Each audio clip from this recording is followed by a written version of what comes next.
جوہر سلیم صاحب، حالیہ برسوں میں ہم دیکھ رہے ہیں کہ عالمی نظام یونی پولر سے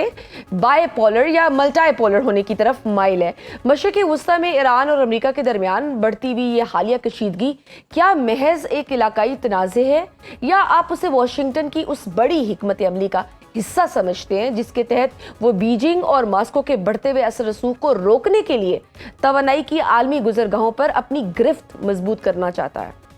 جی بالکل، اس کے بہت سے پہلو ہیں۔ ایک تو ظاہر ہے جو ہے نیوکلیر ایشو جو ہے وہ بہت اہم ہے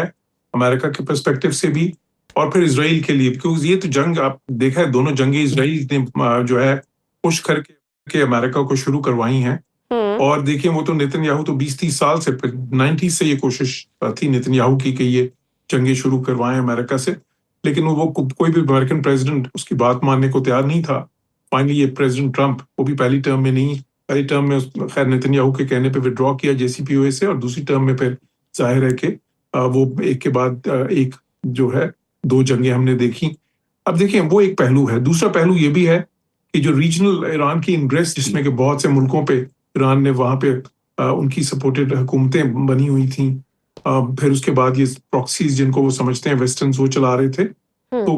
وہ پھر ایک کے بعد ایک دیکھیں انہوں نے سسٹمیٹکلی کیا کیا ہے۔ سیریا میں ان کی حمایت یافتہ حکومت ختم ہوئی، پھر اس کے بعد اب یمن میں دیکھا بہت ہی جو ان کی حمایت یافتہ گروپ ہے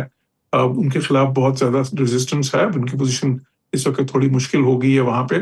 پھر اسی طرح عراق میں جہاں پہ بہت زیادہ انفلوئنس ایران نے بنایا ہوا ہے، وہاں پہ بھی وہ کوشش کر رہے ہیں، although کہ وہاں پہ ابھی تک ان کو بہت زیادہ کامیابی نہیں ہوئی۔ اسی طرح لیبنان میں انہوں نے حزب اللہ جو ہے اس کو ویکن کرنے کی کوشش کی، پھر حماس کو، تو سسٹمیٹکلی انہوں نے ایران کی وہ جو ان کو جو ریجنل انٹرسٹ تھی اس کو کم کیا، اور فائنلی پھر وہ چاہتے تھے کہ ایران کو ایکسیلف اس کی کیپیسٹی جو ہے اس کو خاصا کم کر دیں۔ تو یہ اسٹریٹجی تھی جس پہ US کا اور اسرائیل کا کسی حد تک اتفاق تھا دونوں کا۔ اب اس میں جو تیسرا پہلو ہے جو امریکہ کے پرسپیکٹو سے عام ہے، وہ جس کا آپ نے ذکر کیا کہ وہ ریسورسز ڈینائی کی جائیں چائنا کو۔ دیکھیں چائنا کے خلاف ایک کنٹینمنٹ پالیسی تو ظاہر ہے اس وقت ان افیکٹ تو ہے نا، کہ یہ جس طرح امریکہ نے دوسری جنگ عظیم کے بعد ایک کنٹینمنٹ پالیسی شروع کی تھی، جو ہے اس وقت وہ بڑی کامیاب بھی رہی تھی، حالانکہ اس میں پھر بہت دہائیاں تک دونوں انوالو رہے، کنٹینمنٹ آف سوویت یونین۔ تو اس کے ابھی اس وقت کنٹینمنٹ آف چائنا ہے، ابھی وہ یہ کولڈ وار والی اس میں جو ہے انٹینسٹی نہیں آئی،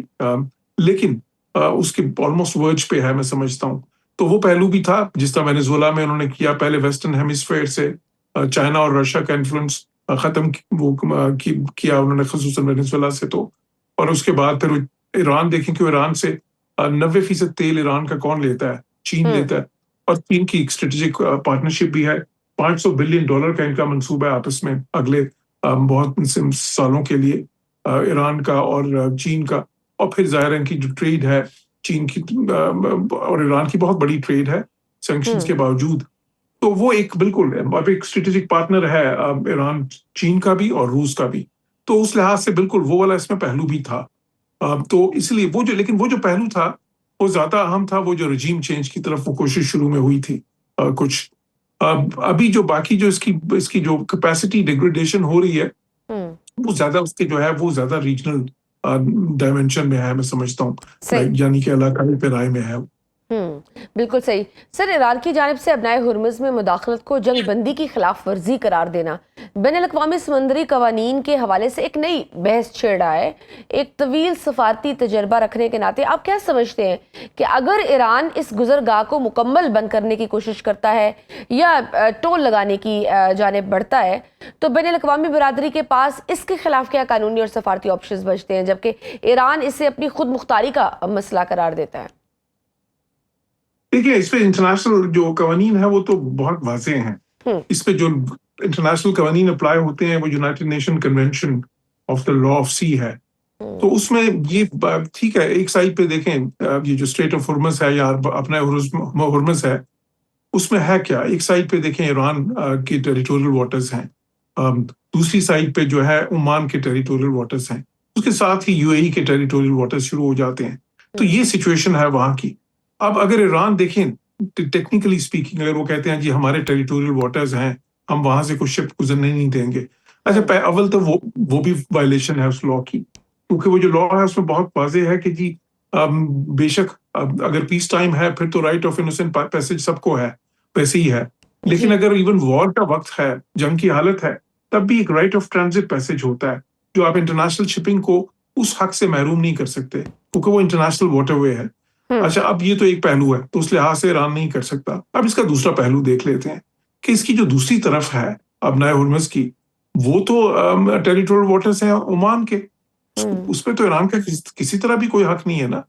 تو انہوں نے تو وہاں پہ بھی مائنز بچھا دی ہیں، وہ کہتے ہیں، انہوں نے اب کہا ہے کہ ہم نے مائنز بچھا دی ہیں وہاں پہ جی، بارودی سرنگیں جس کو کہتے ہیں۔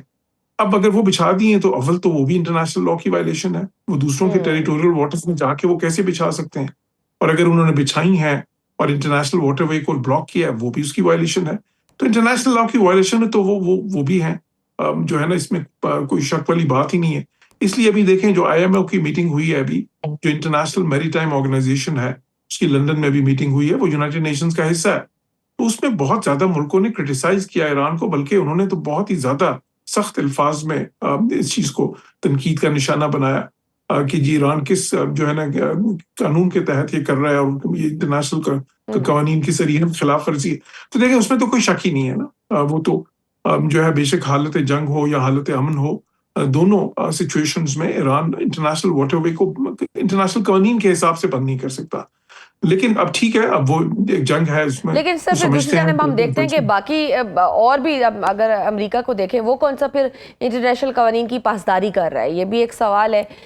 خلیج میں سویلین بالکل کشتیوں ٹھیک ہے۔ پر دیکھیں جی اگر امریکہ نے جو ہے ایران پہ جو حملہ کیا وہ بھی انٹرنیشنل قانون کی خلاف ایگزیکٹلی ورزی تھی، سرحدی خلاف ورزی تھی، ان کی ٹیریٹوریل انٹیگریٹی کی، ان کی سوورنٹی کی، مطلب ان کی علاقائی خود مختاری جو ہے اور علاقائی سالمیت دونوں کی خلاف ورزی تھی۔ تو انٹرنیشنل لا کی خلاف ورزی تو دونوں فریقین کی طرف سے ہوئی ہے، اس میں تو کوئی شک ہی نہیں۔ سر خلیج میں سویلین کشتیوں پر حملے اور پھر اس کے نتیجے میں ہونے والے جانی نقصان کے حوالے سے دونوں طرف کے بیانات میں شدید تضاد ہے۔ سفارتی دنیا میں اس طرح کے فالس فلیگ آپریشنز یا متضاد بیانیوں کا استعمال عموماً کسی بڑے آپریشن کا پیش خیمہ ہوتا ہے۔ آپ کی نظر میں یہ واقعہ کسی بڑی عسکری مہم جوئی کا جواز تو نہیں بن رہا؟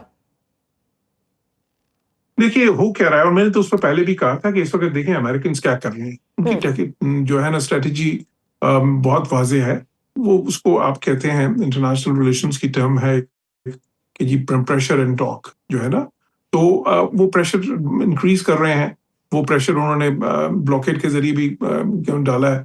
ساتھ ہی ساتھ وہ ان کا جو ایران کی سب سے بڑی لیوریج ہے اس وقت وہ کیا ہے، وہ ابنائے ہرمز پہ جو انہوں نے جو بلاکیڈ کیا ہوا یا بلاک کیا ہوا اس کو، وہ ان کی سب سے بڑی لیوریج ہے، وہ سمجھتے ہیں۔ تو ایران اس کو نیوٹرلائز کرنے کے لیے ایک تو انہوں نے بلاکیڈ کر دیا کہ چلے خود ہم ایران کا ہی بلاکیڈ کر دیتے ہیں، ساتھ ہی ساتھ انہوں نے اب یہ جو ایکشن کیا ہے جس کو وہ پروجیکٹ فریڈم کہہ رہے ہیں، اور وہ کہہ رہے ہیں یہ ہیومینیٹیرین آپریشن ہے، لیکن چلو ہیومینیٹیرین آپریشن اس سینس میں وہ کہہ رہے ہیں کہ یہ 2000 شپس ہیں وہاں پہ جو اسٹینڈرڈ ہیں، ان کے 20,000 وہاں پہ عملہ ہے، وہ اس وقت بہت سارے مشکل حالت میں ہیں، تو ہم تو چاہتے ہیں کہ صرف ان کو ایگزٹ کرائیں۔ لیکن وہ اس کا ایک پہلو ہے، اس کا دوسرا پہلو اسٹریٹجک ہے، وہ اس سے فائدہ بھی اٹھانا چاہتے ہیں امریکنز۔ وہ کیا فائدہ ہے؟ وہ فائدہ یہ ہے کہ جب وہ ٹیسٹ کر رہے ہیں، ایک تو ایران کی کیپیسٹی ہے کیا ان کو ریزسٹ کرنے کی، ان کی ول بھی ٹیسٹ کر رہے ہیں۔ دوسری بات یہ کہ ان پہ وہ پریشر انکریز کر رہے ہیں ایران پہ، اور ان کو یہ بتا رہے ہیں کہ دیکھیں یہ جو آپ سب جس کو اپنی لیوریج بہت بڑی سمجھ رہے ہیں، یہ شاید اتنی بڑی لیوریج نہیں ہے، ہم اس کو نیوٹرلائز بھی کر سکتے ہیں، ہمارے پاس وہ نیول پاور ہے۔ تو یہ اس وقت ایک جو ہے نا دونوں طرف سے ٹگ آف وار چل رہا ہے اب اس میں، لیکن ابھی یہ جو ہے نا ابھی بھی بات اسکلیشن سے دور ہے، جو ہے نا رسک بڑھ گیا ہے پہلے سے، دوبارہ سے سیز فائر ختم ہو جائے اور دوبارہ سے دونوں سائڈز ہاسٹیلٹیز کی طرف چلے جائیں، یا دوبارہ سے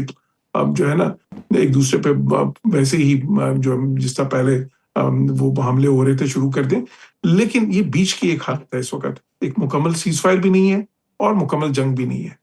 تو اس یہ جو گرے ایریا ہے اس میں امریکہ جو ہے وہ پریشر اپنا زیادہ کر رہا ہے ان کے اوپر، اور ان کی بارگیننگ لیوریج کم کر رہا ہے۔ اب جو وہاں پہ ہوا ہے وہ کیا ہوا ہے ابھی تک امریکہ نے ان کی کچھ فاسٹ بوٹس تباہ کی ہیں،